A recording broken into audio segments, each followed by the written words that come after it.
Hey, how's it going?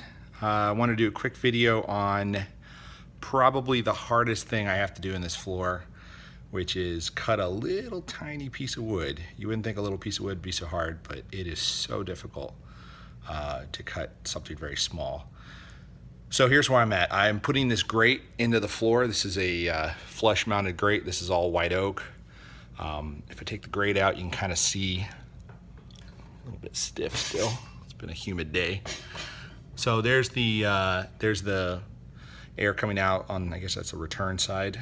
And as I'm going along, I picked up, I just stopped this right here where I had a plank. Then I've got my my wood going this way.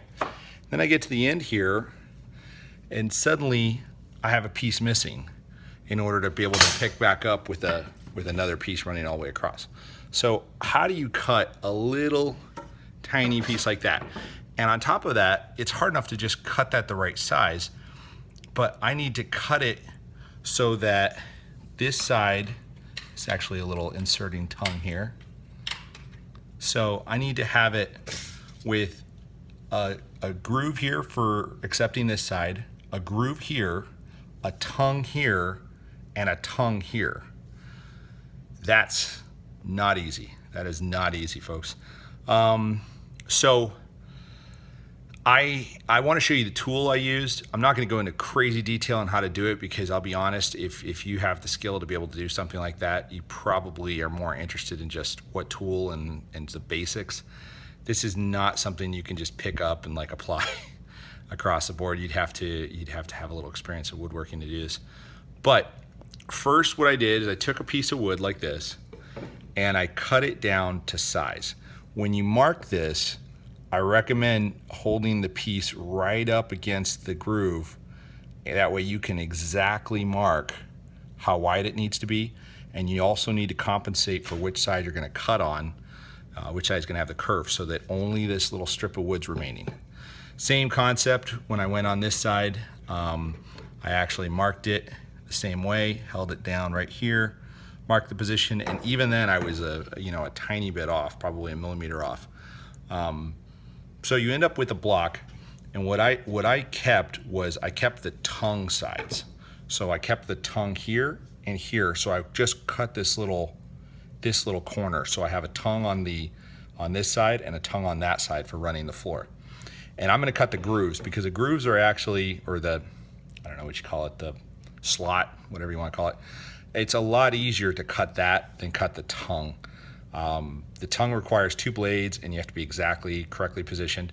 The groove is a little bit, the channel is a little easier to cut because it only requires a single blade on the router, and it's a little more forgiving when you cut that. So basically now I've got this little piece and I needed to cut a channel here and a channel here, and they have to be exactly the right height. Let me see if I can show you. They have to perfectly match up with that height. So here's the tool I used. And I bought this last year and it was not cheap.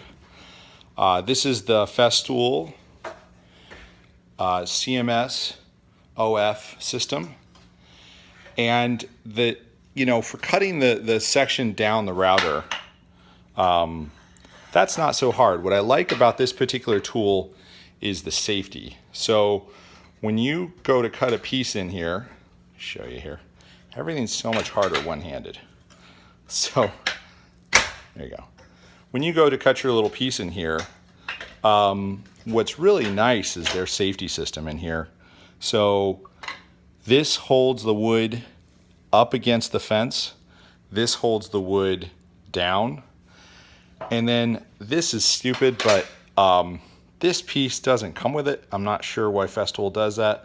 I would be providing all the safety equipment I could to my customers.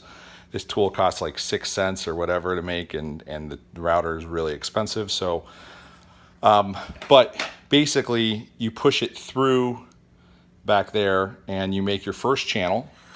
So off my little block, like I said, I had my tongue and my tongue. I made the first channel. And then I had to cut the end, and that is wicked hard, guys. It's so hard to cut the end of one of these. Let me pop this up.